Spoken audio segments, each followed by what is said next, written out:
Slave revolts and their effect.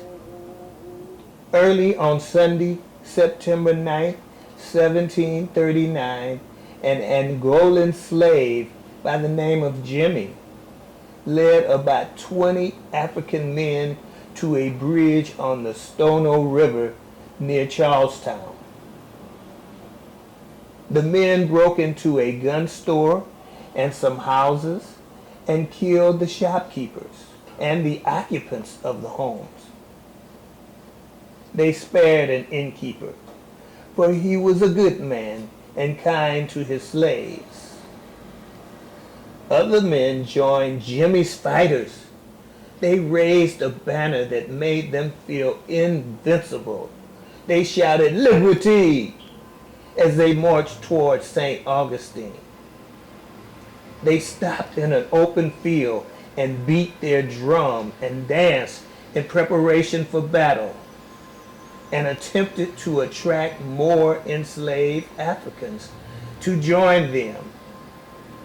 This gave slaveholders a chance to sound the alarm and surround them. About equal numbers of slaveholders and Africans were killed in the pitched battle that followed. About 60 Africans escaped. By the following Saturday, they had traveled 30 miles closer to St. Augustine when the slaveholders, aided by reinforcements, caught up with them and defeated them. Accounts of the rebellion reported that some of Jimmy's men escaped. It is not known if any succeeded in reaching Fort Mose. The Stono rebellion had come very close to succeeding. The slaveholders hurriedly passed stringent new laws in an attempt to prevent future slave revolts. These laws prohibited slaves from growing their own food, assembling in groups, earning money, or learning to read. It also barred slaveholders from freeing slaves. The bitter feelings between the Spanish and English colonists in South Carolina and Georgia worsened. The Spanish viewed Georgia as an illegal colony that encroached on their territory. Two events took place in 1740. In June, approximately 150 slaves rebelled on the Ashley River outside of Charlestown. They may also have been trying to reach Mose. South Carolina's stringent new laws were enforced, and 50 of the rebels were captured and hung. Some of the remaining 100 may have made their way to Mose.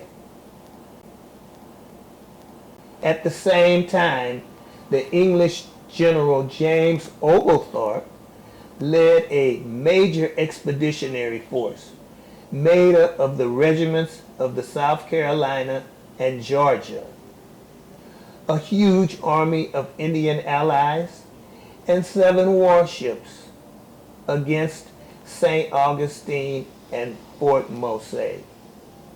Governor Montiano relied heavily on Francisco Menendez militia. Menendez led guerrilla units composed of equal numbers of experienced and well-trained free Africans, Indians, and Spaniards. They patrolled the frontier, collected valuable military intelligence, and helped to fortify the provincial defenses. Indian allies of the English and other troops fighting for General Oglethorpe also roamed the frontier. General Oglethorpe captured 2 Spanish forts west of St. Augustine and then headed for Fort Mose, where his lieutenants seized 2 Mose residents. Believing that he would be unable to protect Fort Mose, Governor Montiano ordered all its residents and 2,000 residents of St. Augustine to take shelter in the Castillo de San Marcos, the much larger main fortress built to protect St. Augustine. Rations were in short supply, and Governor Montiano pleaded with Cuba to send reinforcements and food. The British occupied the abandoned Fort Mose. They dismantled the gates and damaged the walls.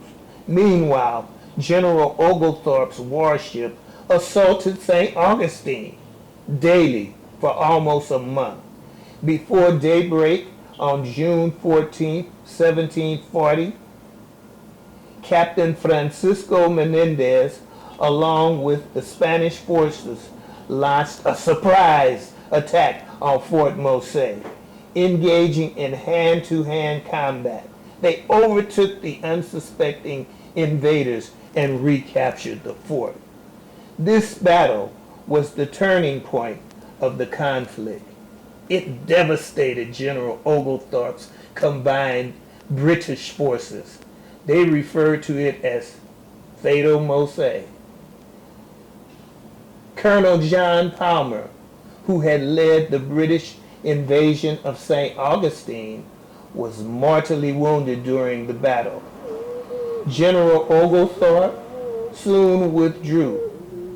In the meantime, Cuban reinforcements came to the aid of the Spanish.